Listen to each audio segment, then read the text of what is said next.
मैं प्रांशी राठौर और आप देख रहे हैं नेक्स्ट 9 न्यूज। जैसा कि आप जानते ही हैं कि महाराष्ट्र में लंबे वक्त से सियासी घमासान देखने को मिल रहा है। एक तरफ है मुख्यमंत्री एकनाथ शिंदे बीजेपी के साथ, वहीं दूसरी ही तरफ है यहां पर शिवसेना का दूसरा गुट यानी कि शिवसेना के प्रमुख उद्धव ठाकरे का गुट। जी हां, उद्धव ठाकरे के साथ बगावत कर बैठे एकनाथ शिंदे 39 विधायकों के साथ मिलकर, और अब यहां पर मुख्यमंत्री एकनाथ शिंदे लगातार डंके की चोट पर कई बड़े ऐलान कर रहे हैं। शिवसेना दो गुटों में बटी हुई है। शिवसेना के दो गुटों में बट जाने के बाद अब यहां पर शिवसेना के चुनाव चिन्ह धनुष तीर को लेकर काफी ज्यादा यहां पर जंग देखने को मिल रही है। दरअसल चुनाव आयोग ने जब से अपना फैसला सुनाया, 27 सितंबर के दिन सुप्रीम कोर्ट ने आदेश दिया कि अब चुनाव आयोग ही फैसला करेगा कि आखिरकार शिवसेना का चिन्ह किसे आवंटित किया जाए। चुनाव आयोग ने यहां पर शिवसेना के चुनाव चिन्ह को फ्रीज कर दिया है और यहां पर अब कह दिया है कि ना ही शिवसेना नाम का इस्तेमाल किया जाएगा, ना ही उसके चुनाव चिन्ह का इस्तेमाल किया जाएगा।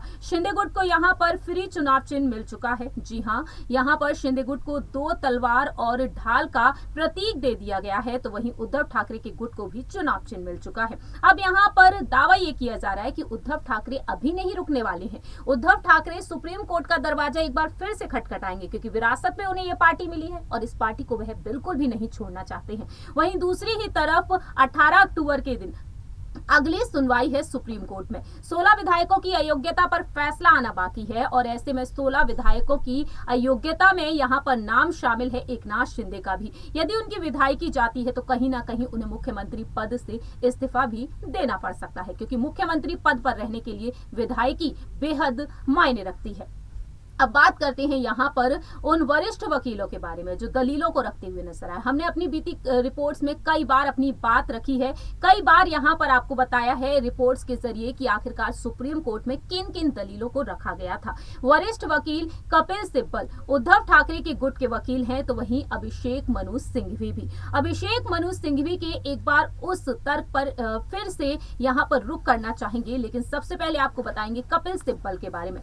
कपिल सिब्बल ने अपनी नाराजगी को जाहिर किया जब चुनाव आयोग ने शिवसेना के चुनाव चिन्ह को फ्रीज कर दिया। दरअसल आपको बता दें कि मुंबई में अगले महीने अंधेरी पूर्व विधानसभा क्षेत्र में आगामी उपचुनाव को ध्यान में रखते हुए फैसला लिया गया। 3 नवंबर को ये चुनाव होने वाले हैं और ऐसे में कपिल सिब्बल ने अपनी नाराजगी को जाहिर किया। उन्होंने आलोचना कर दी, कह दिया ये लोकतंत्र को फ्रीज करने जैसा है। चुनाव आयोग पर्दे के पीछे सरकार का काम करता है, वे इसे चुनाव आयोग कहते हैं।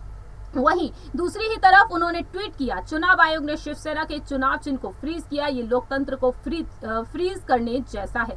धनुष और तीर का चुनाव चिन्ह उद्धव के नेतृत्व वाली असली शिवसेना का है। और ऐसे में अगर बात की जाए यहाँ पर अभिषेक मनु सिंघवी के बारे में, अभिषेक मनु सिंघवी भी नहीं चाहते हैं कि शिवसेना का चुनाव चिन्ह एकनाथ शिंदे के नेतृत्व में जाए। दरअसल यहाँ पर तर्क रखे गए। यहाँ पर कपिल सिब्बल ने तर्क दिया कि शिंदे को अयोग्यता का सामना करना पड़ा है क्योंकि उनका काम 10वीं अनुसूची के पैरा 2(1)(a) के तहत स्वेच्छा से पार्टी की सदस्यता छोड़ने के बराबर है। वहीं दूसरी ही तरफ यहां पर अभिषेक मनु सिंघवी ने भी अपना तर्क रखा। उन्होंने क्या कुछ कहा आपको बता दें कि वरिष्ठ अधिवक्ता ने उद्धव गुट का समर्थन देते हुए कपिल सिब्बल के तर्कों का भी समर्थन किया। उन्होंने कहा कि 10वीं अनुसूची के तहत किसी अन्य राजनीतिक दल के साथ विलय की एकमात्र बचाव है। दल बदल विरोधी कानून के तहत विभाजन की कोई अवधारणा नहीं है। शिवसेना आज किसी भी रूप में मौजूद है, उनका ये दावा नहीं है। उनका बीजेपी में विलय हो गया है। आपने शिवसेना छोड़ दी, लेकिन आप शिवसेना की सद्भावना चाहते हैं, इसलिए आप विलय नहीं करेंगे। और उस वक्त न्यायमूर्ति चंद्रचूड़ ने कहा कि परेशान करने वाली बात है, अयोग्यता की पूरी अवधारणा सदन के संबंध में है। चुनाव आयोग का अधिकार क्षेत्र ये तय करना है कि कौन राजनीतिक दल का प्रतिनिधित्व करता है, सदन के पटल पर क्या होता है। चुनाव के परिणाम का एक सूक्ष्म जगत है, ये एक ऐसा क्षेत्र है यहाँ पर विचार करना पड़ता है। उनका कहना रहा, आपका तर्क ये है क्योंकि अयोग्यता कार्यवाही के कारण विधायक दल को बादल के नीचे लाया जाता है। चुनाव आयोग को गैर विधायक स्थायी दल का फैसला करने से रोक दिया जाना चाहिए। ये एक ऐसा क्षेत्र है।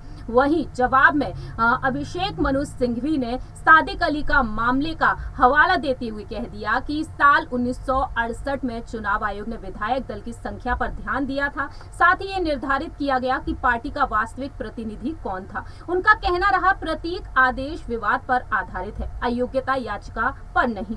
इसने किसी व्यक्ति के अयोग्य होने के दंडात्मक परिणामों पर कभी विचार नहीं किया, इसलिए ये अयोग्यता से पहले तार्किक रूप है। उनका कहना रहा कि इस बात पर जोर दिया गया कि संविधान में 10वीं अनुसूची पेश किए जाने से प्रतीक आदेश बनाया गया था। इस तरीके से अभिषेक मनु सिंघवी ने अपने तर्क को रखा। अब देखना ये दिलचस्प होगा, क्या इन तर्कों पर एक बार फिर से विचार विमर्श किया जाएगा, क्योंकि कहीं ना कहीं चुनाव आयोग भी सुप्रीम कोर्ट की तरफ रुख कर सकता है, विचार विमर्श कर सकता है शिवसेना के चुनाव चिन्ह पर। देखना दिलचस्प होगा 18 अक्टूबर के दिन जब सुनवाई होगी तो उसमें यहाँ पर उद्धव गुट और शिंदे गुट की तरफ से क्या कुछ दलीलें रखी जाएंगी। हमारी इस रिपोर्ट में इतना ही। बाकी की तमाम अपडेट्स के लिए आप देखते रहिए नेक्स्ट 9 न्यूज।